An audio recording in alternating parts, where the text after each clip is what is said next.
আসসালামু আলাইকুম রহমতুল্লাহি ওবারাকাতুহু। বন্ধুরা, যারা আমার ভিডিওটায় ক্লিক করেছেন তাদেরকে অজস্র ধন্যবাদ, আন্তরিক ধন্যবাদ। আপনার মূল্যবান সময় দেওয়ার জন্য আপনাকে অজস্র ধন্যবাদ। সালাম নেবেন। আসসালামু আলাইকুম রহমতুল্লাহি ওবারাকাতুহু। দেশ ও দেশের বাইরে এবং প্রবাসী যারা রয়েছেন সকলকে আমার আন্তরিক শ্রদ্ধা। দেখুন বন্ধু, আমি যে গাছটা আমি এখানে লাগিয়েছি সেটা একটা বোতলে, একটা 5 লিটারের একটা প্লাস্টিকের জার। এই জারের মধ্যে আমি এই গাছটা লাগিয়েছি। এই গাছটা হচ্ছে পেঁয়াজ গাছ। এটা পাতা খাওয়ার জন্য বা সবজি খাওয়ার জন্য গাছটা লাগিয়েছি। দেখুন, এটা এটা আপনার ফুটো করে নেওয়া হয়েছে, ছোট ছোট ফুটো করে নেওয়া হয়েছে। ফুটোর মধ্যে আপনার পেঁয়াজটাকে দেওয়া হয়েছে, মাটির স্তর দেওয়া হয়েছে, পেঁয়াজের স্তর দেওয়া হয়েছে। ফুটোর মধ্যে দিয়ে এই যে ছিদ্রগুলো আছে, ফুটো একটা খারাপ ভাষা না, গুরুচণ্ডালী ভাষা, যাই হোক, এর ছিদ্র করা আছে। এই ছিদ্রর মধ্যে আমি পেঁয়াজগুলোকে, মুখগুলোকে বার করে রেখেছি। বার করে রেখে আমি এইটা পেঁয়াজটাকে লাগিয়েছি। এটা শাক খাওয়ার জন্য, এটা সবজি হিসেবে আপনারা করে নিতে পারেন। এরকম এটা রয়েছে আমার ছাদ বাগানে। দেখুন, পেঁয়াজের একটা রয়েছে প্লাস্টিকের জারটা ফুটো করা হয়েছে, দিয়ে সম্পূর্ণ গার্ডেন সয়েল দেওয়া হয়েছে। কোনো রকম রাসায়নিক সার ইউজ করা হয়নি, আর এই একটা করা আছে, এটা পরে করেছি, কিছুদিন পর করেছি। এটা ফার্স্ট করা হয়েছে। এটা 15 দিন মতো পর করা হয়েছে। 10-15 দিনের বয়সের ডিফারেন্স আছে।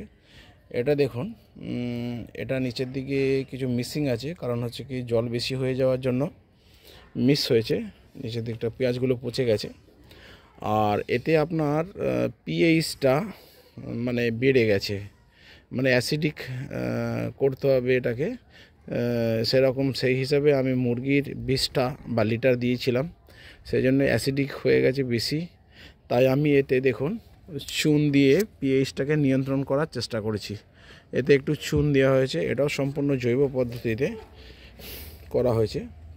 নিচের দিকের পেঁয়াজগুলো জল বেশি হওয়ার জন্য পচে গেছে। যাই হোক, ওপর দিকেরগুলো যথেষ্ট আছে, নেই যে তা নয়। আর এর ডেভেলপমেন্ট একটু কম হচ্ছে, কারণ হচ্ছে কি এর পিএইচটা অ্যাসিডিক হয়ে গেছে, মানে নিচের দিকে নেমে গেছে। তো যাই হোক, পিএইচ 5 বা 4 এরকম হয়ে গেছে। এরকম হয়ে যাওয়ার জন্য এটা হয়েছে।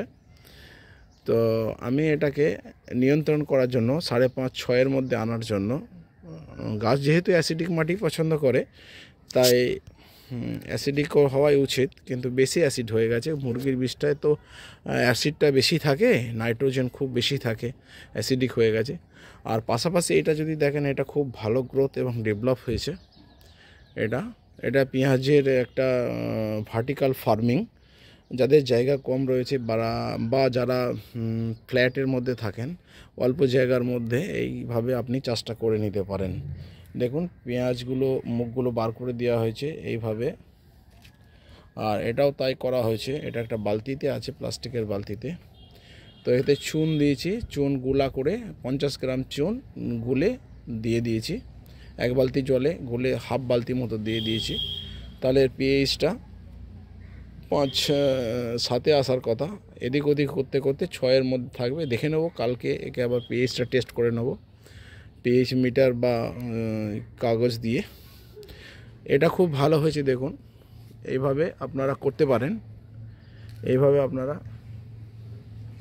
পারেন, দেখুন, এটা ইজি পদ্ধতি। বাজারে যেতে হবে না, যখন ইচ্ছা আপনি পেঁয়াজের শাক খেতে পারবেন, পেঁয়াজের সবজি খেতে পারবেন। এই বলে ভিডিও থেকে আসছি। গতকাল আমি এটা দেখিয়েছিলাম, একটা ভিডিও করেছিলাম। এটা হচ্ছে আপনার কুলেখাড়া। দেখুন, ফুল এসে গেছে, বড় বড় কাঁটা রয়েছে। এতে এই জলে একটু নাইট্রোজেন দেওয়া আছে, নাইট্রোজেন আর ডিএপি বা 10-26-26ও বলতে পারেন, নাইট্রোজেন ফসফেট পটাশ মিশ্রিত করে জলে দেওয়া আছে। মাঝে মধ্যে জলটা দিতে হয়। আর এই যেটা নিয়ে আজকে ভিডিও করছি সেটা হচ্ছে এই পেঁয়াজের ভার্টিক্যাল ফার্মিং, পেঁয়াজ অনিয়ন ভার্টিক্যাল ফার্মিং। দেখুন, এই একটা আছে আর এই একটা আছে। ভালো করে দেখে নেন, আপনারা করতে পারেন এইভাবে।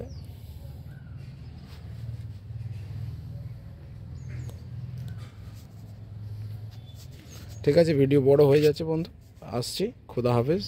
লাইক শেয়ার কমেন্ট এবং সাবস্ক্রাইবের অনুরোধ রইল। বারবারের মতো লাইক শেয়ার কমেন্ট এবং সাবস্ক্রাইবের অনুরোধ রইল। খুদা হাফেজ। ভিডিওটা দেখতে দেখতে ভুলে যান লাইক শেয়ার কমেন্ট, এবং চ্যানেলটা ভালো লাগলে সাবস্ক্রাইব করুন। আমার জন্য দোয়া করুন, বিশ্ববাসীর জন্য দোয়া করুন। ঠিক আছে বন্ধু, আসছি। সকলে মিলে সুন্দর থাকুন। খুদা হাফেজ।